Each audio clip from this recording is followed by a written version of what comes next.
The candlelight flickered across the table in the upscale Italian restaurant in downtown Chicago, casting warm shadows that did little to ease the chill settling in my chest. I, Andrew Wells, had planned this evening, meticulously, a month in advance, reserving our favorite corner booth at Giovanni's.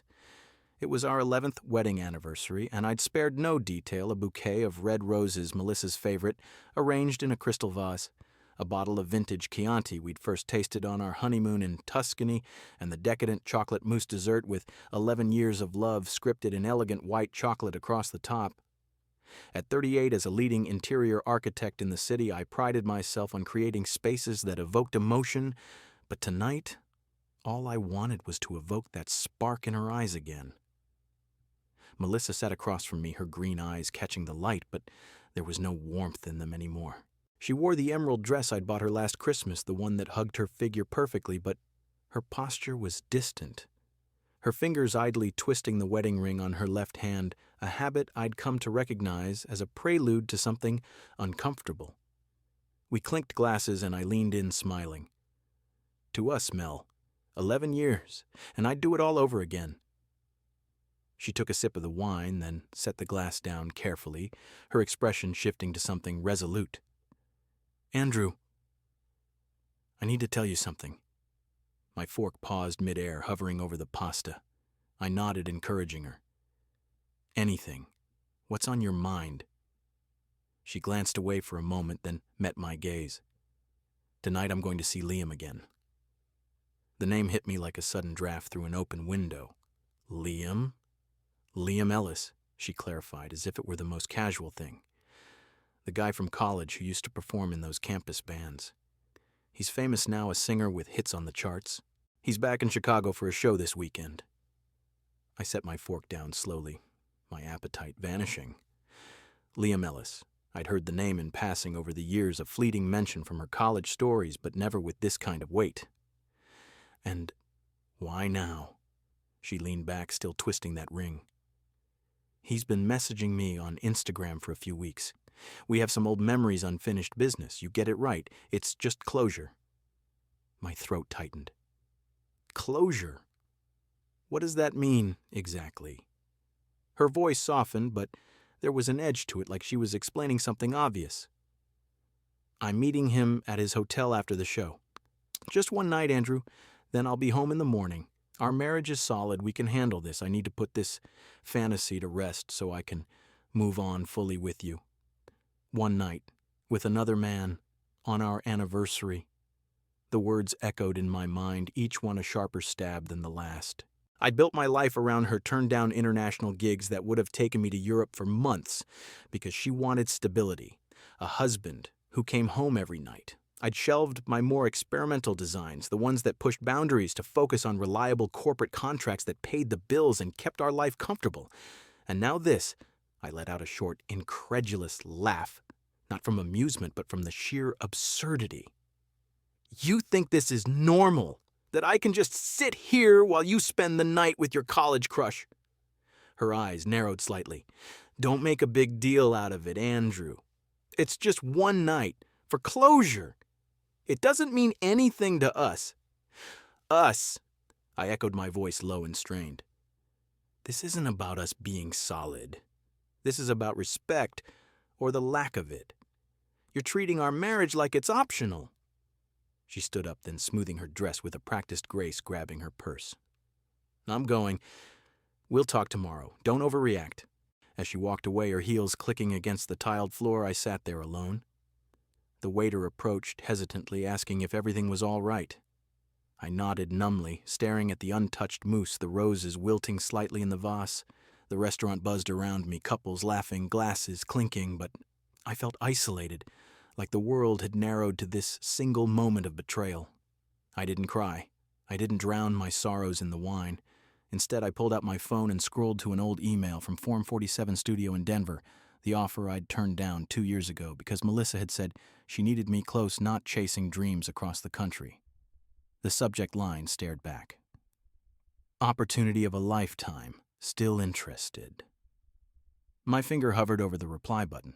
Tonight wasn't just the end of our anniversary. It was the beginning of something else. That night after Melissa walked out of the restaurant, I didn't head home. The city lights blurred past as I drove aimlessly through Chicago's streets, the weight of her words pressing down like an invisible force. Just one night. Don't make a big deal. It echoed in my head, each repetition twisting the knife deeper. I pulled into a nondescript hotel near O'Hare Airport, the kind business travelers use for layovers anonymous efficient. The clerk barely glanced up as I checked in under my name, paying with cash to avoid any trace. The room was sterile beige walls, a queen bed with starched sheets, and a view of the runway where planes roared into the night sky. I sat on the edge of the bed, staring at my phone. The email from Form 47 Studio in Denver was still open, its offer glowing like a lifeline I'd ignored for too long. Jared Kane, the creative director, had pitched it 2 years ago, a freelance gig that promised creative freedom away from the corporate grind I'd settled into for Melissa's sake. If you're tired of playing it safe, he'd written, "Call me. We need someone with your eye for space."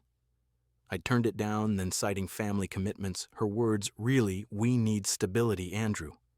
Not you, jetting off to chase dreams." My thumb hovered over the call button. What did I have to lose now I dialed Jared's number, the line ringing twice before he picked up his voice gravelly from what sounded like a late-night brainstorming session. "Andrew, man, it's been ages. What's got you calling at this hour?" I kept it brief, my voice steady despite the storm inside. "Jared, is that spot still open?" There was a pause, then a chuckle. "The freelance role?" "Hell yeah. We could use you yesterday. 6 months to start studio covers housing and gear. You in?" "Yes," I said without hesitation. "I'm in." 15 minutes later, an email confirmation pinged, contract attached, start date in a week. I exhaled, the decision settling over me like a new skin. For the first time that night, I felt a flicker of control. The next morning before dawn, I drove back to our apartment in Lincoln Park. The streets were quiet, the city still asleep. I moved methodically like I was packing for a business trip that would never end.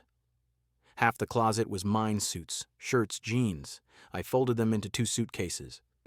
One held my old camera, the Nikon I'd bought in college for architectural shoots but rarely used anymore.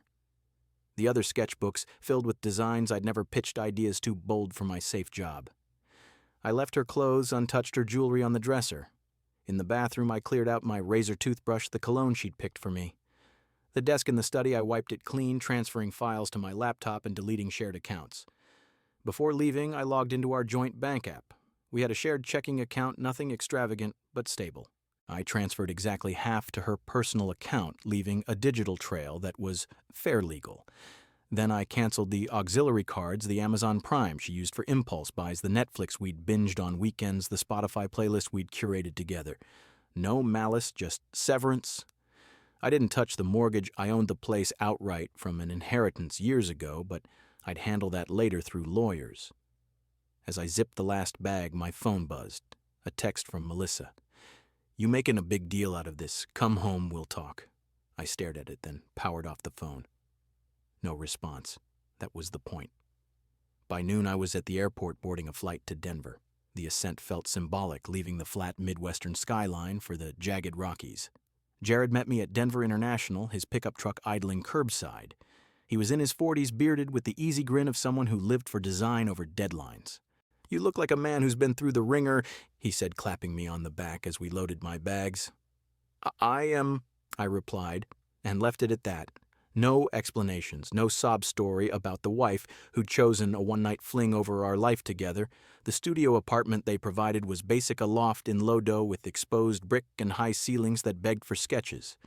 I dove in head first. 12-hour days became the norm. Mornings sketching urban renewals, afternoons photographing derelict buildings for inspiration evenings, pitching concepts that pushed boundaries. Jared pushed me too. "Forget safe, Andrew. Design like you're rebuilding yourself." And I did. I hit the gym at dawn, shedding the 15 pounds I'd gained from desk life and takeout dinners. I cut my hair short, traded collared shirts for sleek black vests over slim-fit pants. No more playing the stable husband. I was becoming the architect I'd always envisioned. 3 months in my first big break, a local gallery commissioned photos of Denver's evolving skyline. One shot, an abandoned warehouse reborn as lofts, caught the eye of Architectural Digest. They wanted it for the cover. "Your work has soul," the editor said. "Raw, transformative." 6 months later, I presented at a national design conference in Boulder. My talk, Spaces That Heal: Redesigning After Loss. I didn't mention Melissa, but every word was laced with the freedom I'd found in her absence. 9 months, I branched out, opening Wells Plus Form Studio in a converted warehouse downtown. Hired 4 assistants, young talents hungry for innovation. We landed contracts for eco-friendly homes, public installations that blended art and function. A year after that night in Chicago, Time magazine profiled me, the man redefining post-pandemic living spaces. The article praised my quiet revolution, designs that prioritized mental well-being over aesthetics alone. I posed for the photo in my studio surrounded by blueprints, looking like a man who'd emerged from ashes. Through it all, I never spoke of her. Melissa ceased to exist in my narrative. My phone with a new number stayed silent on her end. If she tried reaching out, it bounced back undelivered. I built walls not out of anger, but necessity. This was my rebirth, untainted by the past. Standing in my studio one evening overlooking the city lights, I unrolled a fresh sketch, a community center inspired by fractured relationships mended through open spaces. For the first time in years, I felt truly free. Melissa's unraveling began subtly, like cracks in a foundation I once thought was solid. Back in Chicago, she must have woken that first morning after our anniversary expecting me to be there, perhaps sulking, but present. From what I pieced together later through mutual acquaintances who eventually reached out, she returned to an empty apartment, the silence amplifying her confusion. My side of the closet bare the bathroom stripped of my essentials, the desk wiped clean. She probably laughed it off at first, texting me, "You're making a big deal out of this. Come home, we'll talk." But my phone was off my number. Soon changed. No reply came. By the end of that week, her messages escalated from casual to concerned, then frantic.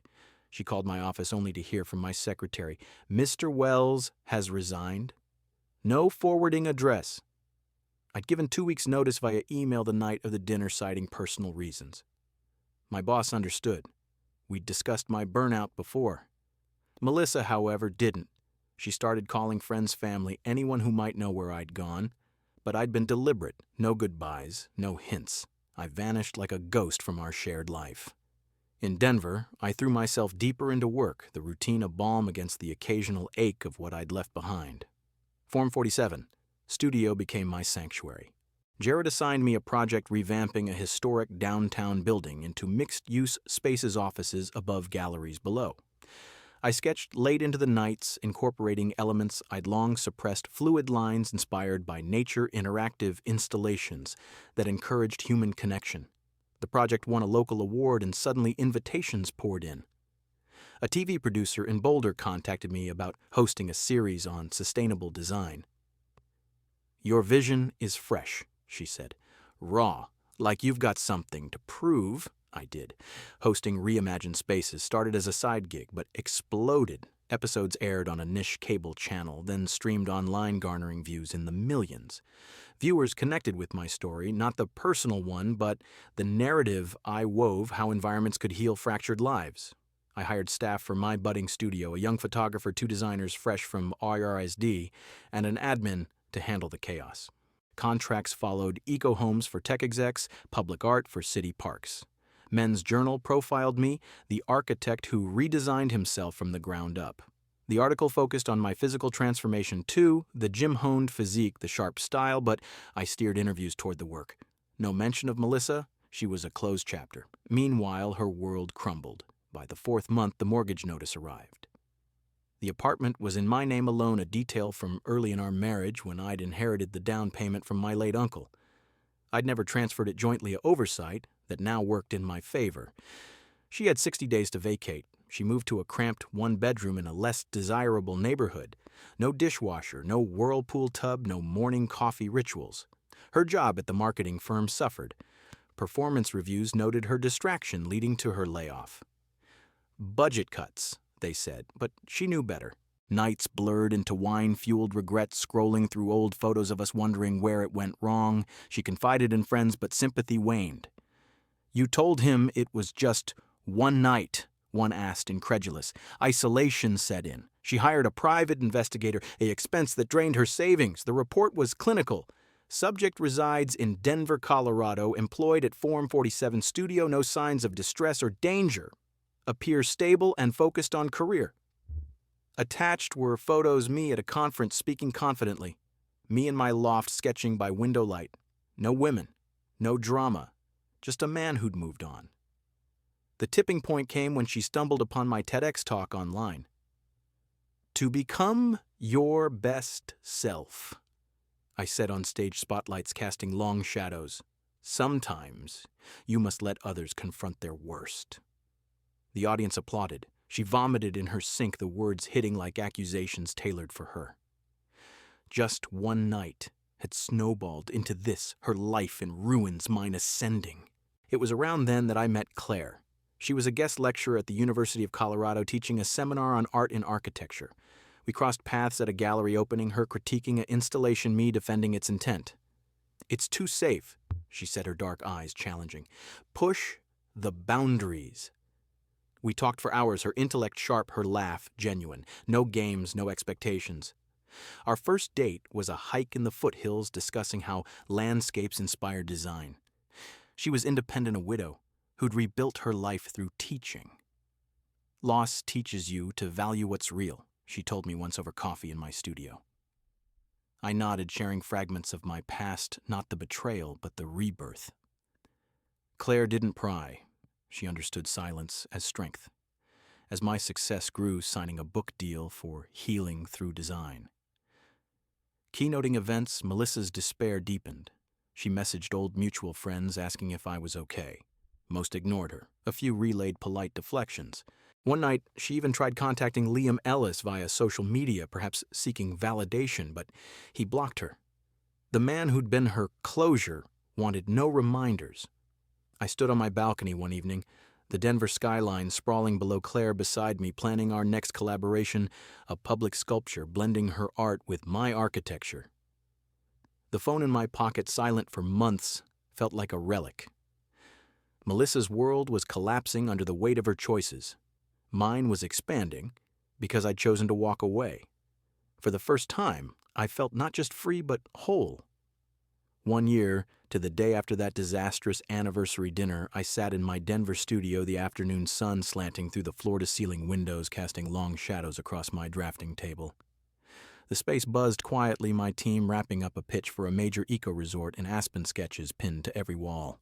I just signed off on our biggest contract yet, a collaboration with an international firm to redesign urban parks in several European cities.